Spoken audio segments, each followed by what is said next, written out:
kali lihat kalau misalnya ternyata Xiaomi membawa si Poco F2 Pro datang ke Indonesia, yang ada dalam pikiran saya adalah what the hell?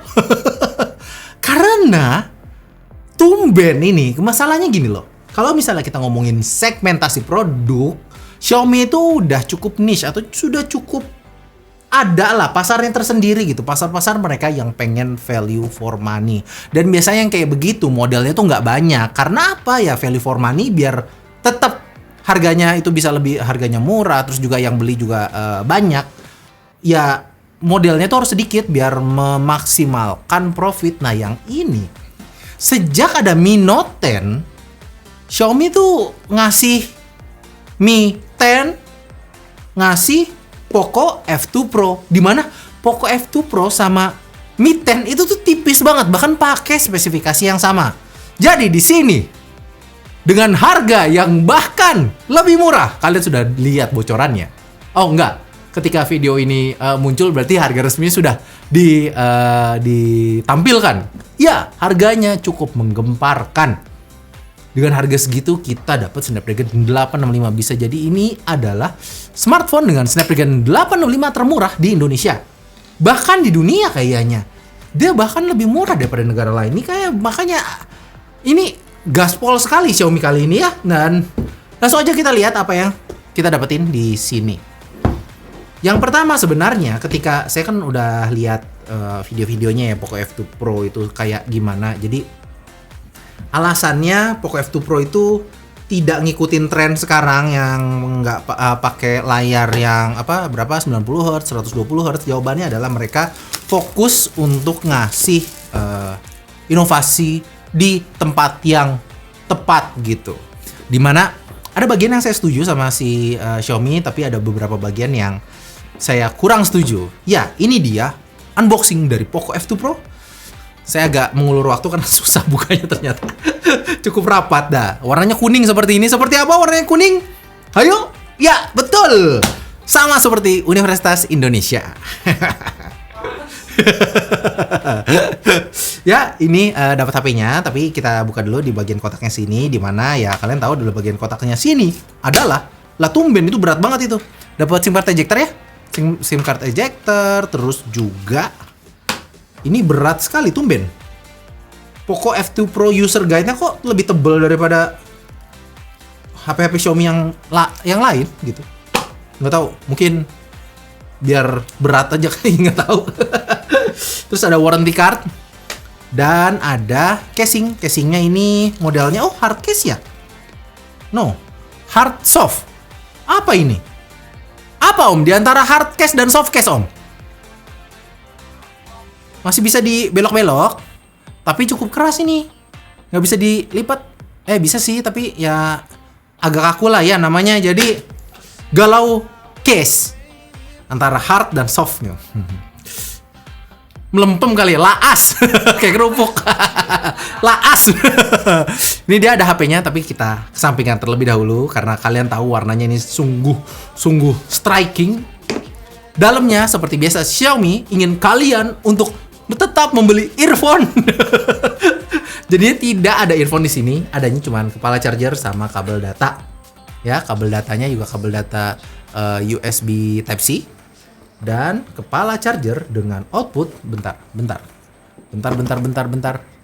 Agak susah. Nah.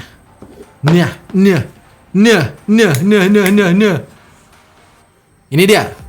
Kepala charger dengan output 27 watt.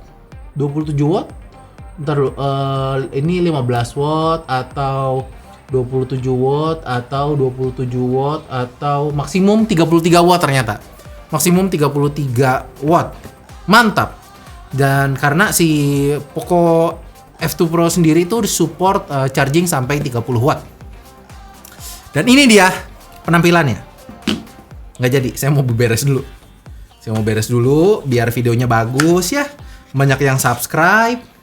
Terus juga akhirnya saya bisa sombong ke sosial media kalau Sobat HP akhirnya punya gold play button gitu. Jadi saya bisa bilang ke ibu saya, "Mama, pilihan karirku adalah pilihan karir yang tepat." Kalian tidak tahu kan rasanya bagaimana memutuskan untuk menjadi YouTuber. Ya maaf. Saya kelepasan ini, bagaimana ini? Ya. Ini dia, kita akan buka si kertas dari Poco F2 Pro. Dari awal saja saya sudah melihat bahwa ini adalah smartphone yang mirip sekali kayak desain smartphone yang paling saya suka, yaitu Huawei Mate 30 Pro. Yap, itu menurut saya adalah desain smartphone paling seksi yang pernah saya lihat. Dan ini desainnya hampir mirip, dan hampir seksi juga. Kenapa hampir seksi? Karena ketika dipegang, dia kerasa punya ketebalannya agak berbeda ya. Ketebalannya itu lebih tebal sedikit. Dan dia itu punya tombol power yang warna merah. Ingat nggak, ini ngingetin saya sama apa? Ngingetin saya sama video review kita yang kita bilang itu adalah HP Xiaomi terbaik yang pernah Xiaomi bikin. Ayo apa Om? Review apa Om? Ayo, yang warnanya hitam, merah. Enggak, ya ada lampu-lampunya, lupa ya. Mi 90, betul. Betul. Karena saya sebenarnya lupa Om. Jadi saya nanya situ pura-pura tebak-tebakan. Ya, seperti yang sobat lihat sekarang langsung adalah sobat ngelihat bahwa dia punya layar yang full, layar semua. Hal itu karena dia pakai motorik kamera. Nanti akan kita lihat motorik kameranya seperti apa. Sebenarnya ini bukan motorik kamera pertama Xiaomi ya. Mi 90 adalah salah satu smartphone yang pakai motorik kamera duluan. Ntar kita loncat-loncatin dulu. Untuk spesifikasinya, dia pakai spesifikasi tertinggi yang tersedia untuk saat ini, yaitu Snapdragon 865 dengan RAM-nya lumayan deh, 6 GB apa? 6 apa 8? 6 GB dengan memori internal 128 GB, which is cukup harusnya. Segitu tuh cukup. Ada fingerprint juga. Fingerprintnya nanti ada di dalam layar. Nanti akan kita coba apa enggak ya? Nggak usah lah. Kalian udah tau lah. Oke, ganti ke itunya ke limitless dan here we go. Kita akan lihat tampilan awalnya. Kesan pertama ketika megang adalah ini terasa sangat-sangat premium, dan mohon maaf kalau menurut saya ini bahkan terasa lebih premium ketimbang Mi 10. Om tolong ambil Mi 10 dong.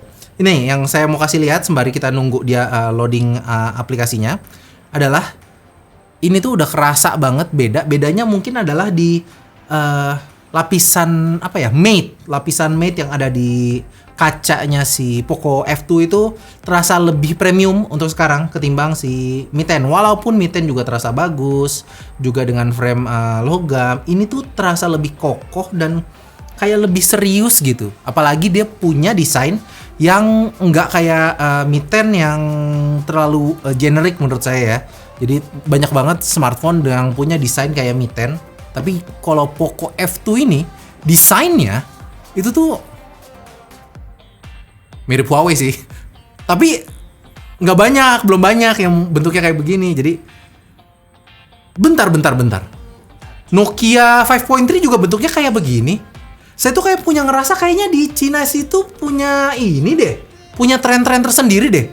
Kebayang nggak kayak pertama kali ketika ada makro kamera, orang-orang pada pakai makro kamera. Sekarang desainnya kayak gini kok beberapa pakai desainnya kayak gini semua ya? Itu yang akan menjadi misteri kita untuk kita bahas lain waktu ya.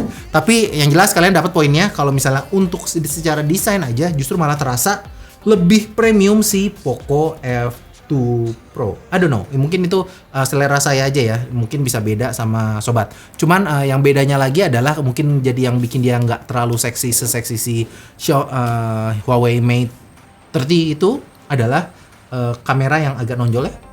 Kameranya yang agak nonjol. But it's okay, nanti kalau pakai casing juga nggak akan terlalu kelihatan. Jadi sekarang kita minggirin ini dulu. Dan kita akan kembali bahas si Poco F2 Pro. Ya, ini dia layarnya. Ya, mungkin Omir ada benernya ya. Layarnya terasa biasa saja.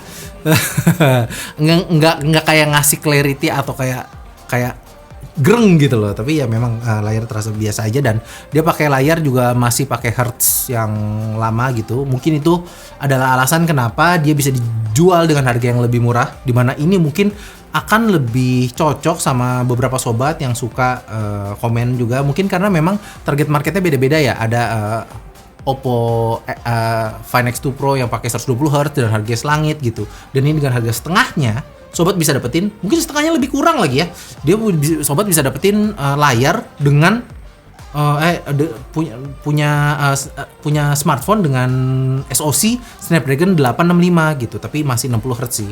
Dimana jadi kerasa nggak begitu wah memang kalau dilihat dari sini ya. Dan kita akan lihat kameranya. Untuk kameranya bentar saya kelilipan, aduh sakit. Ini dia. Kameranya, dia punya kamera depan. Lihat, kita lihat bukanya.